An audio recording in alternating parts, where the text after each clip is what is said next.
जय हिंद साथियों, आप लोग कैसे हैं। उम्मीद करता हूं कि आप लोग बहुत ही बढ़िया होंगे। ठीक है, और आप लोग अपनी तैयारी को बेहतरीन करते चले जाइए। ठीक है, और आपको एग्जाम में बेहतरीन अंक भी आने वाले हैं। ठीक है, और आपका एग्जाम फरवरी में होने वाला है, तो आप लोग शुरू से अंत तक बने रहिए ताकि हम इस वीडियो में आपको क्लास 12 की फिलोसफी, ठीक है, क्लास 12 की फिलोसफी के कंप्लीट ऑब्जेक्टिव इस वीडियो में आपको हम याद करवा सके। तो इस वीडियो में आपको हम 26 ऑब्जेक्टिव ही करने वाले हैं और सभी आपको प्रीवियस ईयर का ही क्वेश्चन करवा रहे हैं। तो आप लोग शुरू से अंत तक बने रहिए और सभी के सभी ऑब्जेक्टिव इस वीडियो के अंदर ही आप लोग याद करके चले जाइए और एग्जाम में आए तो आप 100% ऑब्जेक्टिव आप करके आइएगा। ठीक है, चलिए तो स्टार्ट करेंगे। तब तक के लिए आप लोग एक बार वीडियो को शेयर कर दिए, चैनल को सब्सक्राइब नहीं किया तो चैनल को भी सब्सक्राइब कर दिएगा, क्योंकि आपका ही परिवार है एग्जाम प्री। ओके, चलिए तो स्टार्ट करेंगे। प्रत्येक आंसर आप लोग 5 से 10 सेकंड के अंदर कमेंट बॉक्स के अंदर बताइएगा। फर्स्ट नंबर में देखिए क्या करा है।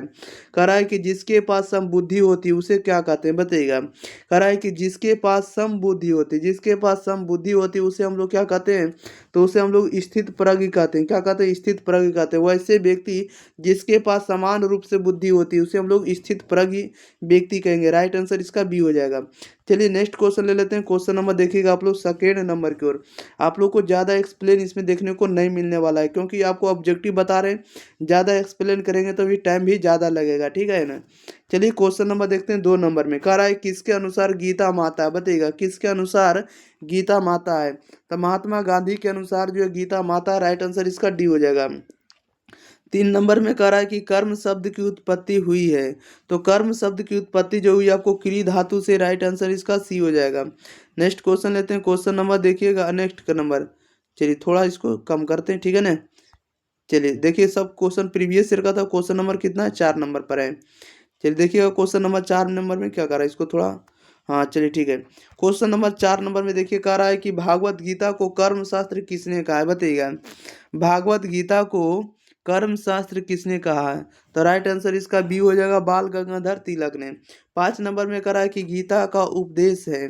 तो गीता का जो उपदेश है ये आपको निष्काम कर्म के बारे में बताया गया। राइट आंसर इसका ए हो जाएगा। नेक्स्ट क्वेश्चन, क्वेश्चन नंबर देखिएगा 6 नंबर में। कह रहा है कि कर्म सिद्धांत कारणतावाद है, बताइएगा। कर्म सिद्धांत जो है कारणतावाद है। ये बताया गया कि ये किस प्रकार का है। तो कर्म सिद्धांत जो है कारणतावाद है, ये आपको नैतिक है। राइट आंसर इसका क्या हो जाएगा, सी हो जाएगा, मोरल है। 7 नंबर में कह रहा है कि कर्म योग जो है 2 शब्द है। कर्म योग में 2 शब्द है, कौन कौन है बताइएगा। या कह सकते हैं कि कर्म योग जो है किन किन शब्दों के योग से बना है।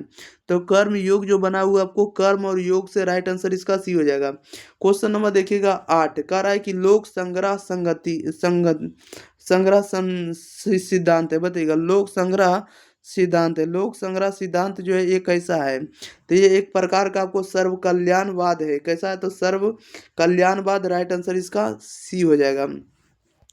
क्वेश्चन नंबर देखिएगा 9 नंबर में। 9 नंबर में कह रहा है महात्मा गांधी ने गीता को कहा है, बताइएगा।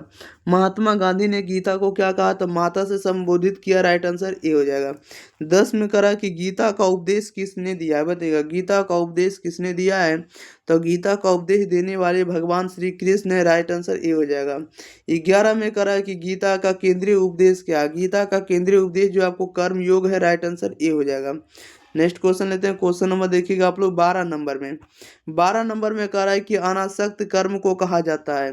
अनासक्त कर्म को क्या कहा जाता है, आप लोग इसका आंसर बताइएगा। तो अनासक्त कर्म को हम लोग कहते हैं निष्काम कर्म। राइट आंसर ये हो जाएगा। 13 में कह रहा है लोक संग्रह का संप्रदाय संबंधित है, बताइएगा। लोक संग्रह का संप्रदाय संबंधित है, ये संबंधित आपको गीता से। राइट आंसर ये हो जाएगा। 14 में कह रहा है गीता के अनुसार कर्म कितने प्रकार के होते हैं या कितने प्रकार के हैं। तो हम लोग जानते हैं गीता के अनुसार कर्म कितने प्रकार के हैं, तो कर्म जो हैं आपको 3 प्रकार के हैं। राइट आंसर इसका बी हो जाएगा। क्वेश्चन नंबर देखिएगा आप लोग 15 नंबर। कह रहा है निष्काम कर्म क्या है, आप लोग बताइएगा कि निष्काम कर्म क्या, तो कर्म फल का त्याग करना ही निष्काम कर्म है। 16 में कह रहा है लोक संग्रह का सिद्धांत क्या है। लोक संग्रह का सिद्धांत क्या है, तो सर्व कल्याणवाद है। राइट आंसर इसका बी हो जाएगा। आपको यहाँ से 100% ऑब्जेक्टिव देखने को मिलने वाला परीक्षा में। आप लोग शुरू से अंत तक बने रहिए और इस वीडियो में ही आपको हम सभी ऑब्जेक्टिव याद करवा कर छोड़ेंगे, ठीक है। क्वेश्चन नंबर 17 में करा कि भागवत गीता का शाब्दिक अर्थ क्या है। तो भागवत गीता का शाब्दिक अर्थ जो होता है आपको ईश्वर का गीत है। राइट आंसर ये हो जाएगा।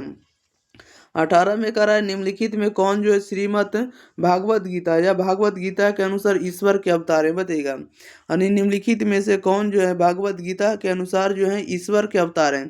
तो ईश्वर के अवतार कौन है, तो आपको कृष्ण है, यानी भगवान श्री कृष्ण कह सकते हैं। राइट आंसर इसका सी हो जाएगा। क्वेश्चन नंबर 19 कह रहा है कि किसने गीता को अनासक्ति योग कहा है, बताइएगा। किसने गीता को अनासक्ति योग कहा है, तो राइट आंसर ये हो जाएगा विनोबा भावे ने कहा है। क्वेश्चन नंबर देखिएगा 20 नंबर में करा है कि भागवत गीता के अनुसार वह कर्म क्या है जो बिना फल की इच्छा के किया जाता है, बताइएगा। भागवत गीता के अनुसार वह कर्म क्या है जो बिना फल की इच्छा के किया जाता है, तो वह क्या है, तो राइट आंसर आपका बी हो जाएगा, निष्काम कर्म है। जो बिना फल की इच्छा से किया जाता है उसके हम लोग निष्काम कर्म कहेंगे। 21 नंबर में करा भागवत गीता के संबंध में निम्नलिखित में कौन सा विकल्प सही है, बताइएगा। भागवत गीता के संबंध में कौन सा विकल्प जो है आप लोगों के लिए सही है, तो देखिए सभी विकल्प सही है। ये नंबर में करा भगवान भागवत गीता जो है कृष्ण अर्जुन संवाद का प्रतिफल, ये भी बात सही है। और भागवत गीता महाभारत का महाकाव्य का एक भाग है, ये भी बात सत्य है, ठीक है। और देखिएगा यहीं पर आपको देखने को मिलेगा इसी का सी नंबर, ठीक है ना। तो सी नंबर में जो दिया गया है कह रहा है कि भागवत गीता भगवान की गीता, ये भी बात सत्य है। यानी सभी ऑप्शन हो जाएगा, राइट आंसर डी लगाइएगा इनमें से सभी। क्वेश्चन नंबर देखिएगा आप लोग कितना नंबर 22 नंबर में कह रहा है कि लोक संग्रह के विचार का उद्देश्य क्या, बताइएगा। लोक संग्रह के विचार का उद्देश्य क्या है, तो राइट आंसर इसका सी हो जाएगा, इस लोक के व्यक्तियों का कल्याण करना, राइट आंसर सी हो जाएगा। 23 नंबर में कह रहा है गीता के अनुसार योग का क्या अर्थ है। गीता के अनुसार योग का क्या अर्थ है, तो योग का जो अर्थ होता है आपको ईश्वर से मिलन है, राइट आंसर इसका ए हो जाएगा। क्वेश्चन नंबर देखिएगा आप लोग 24 नंबर में कह रहा है गीता में कुल कितने अध्याय हैं, तो गीता में आप लोगों को पता होना चाहिए कि कुल कितने अध्याय हैं, तो 18 अध्याय हैं, 18 लेसन हैं। क्वेश्चन नंबर 25 में कह रहा है कि भगवत गीता में कौन से विचार पाए गए, कौन से थिंकिंग पाए गए, राइट आंसर बताइएगा क्या हो जाएगा। भागवत गीता में कौन से विचार पाए गए, तो आपको ये पाए गए लोक संग्रह विचार पाए गए, निष्काम कर्म, आपको स्वधर्म के बारे में भी बताए गए। अन्य सभी है, राइट आंसर डी होगा इनमें से सभी। 26 नंबर में देखिए क्या करा है, करा है निष्काम कर्म का मूल सिद्धांत है। निष्काम कर्म का मूल सिद्धांत क्या होता है, तो निष्काम कर्म का मूल सिद्धांत होता है कर्तव्य के लिए कर्तव्य, राइट आंसर बी हो जाएगा। चलिए तो इस वीडियो में जितना भी ऑब्जेक्टिव था सभी के सभी ऑब्जेक्टिव कंप्लीट कर दिए। तब तक के लिए आप लोग वीडियो को आप लोग ज़्यादा से ज़्यादा दोस्तों के पास शेयर करिए, और चैनल को अगर आप लोग सब्सक्राइब नहीं किए हैं तो सब्सक्राइब करके रखिए, क्योंकि आप लोग को इसी पर वायरल क्वेश्चन पेपर भी इस पर मिलने वाला है, ठीक है। चलिए तो मिलते हैं अगले वीडियो से, तब तक के लिए thank you for watching this video, धन्यवाद।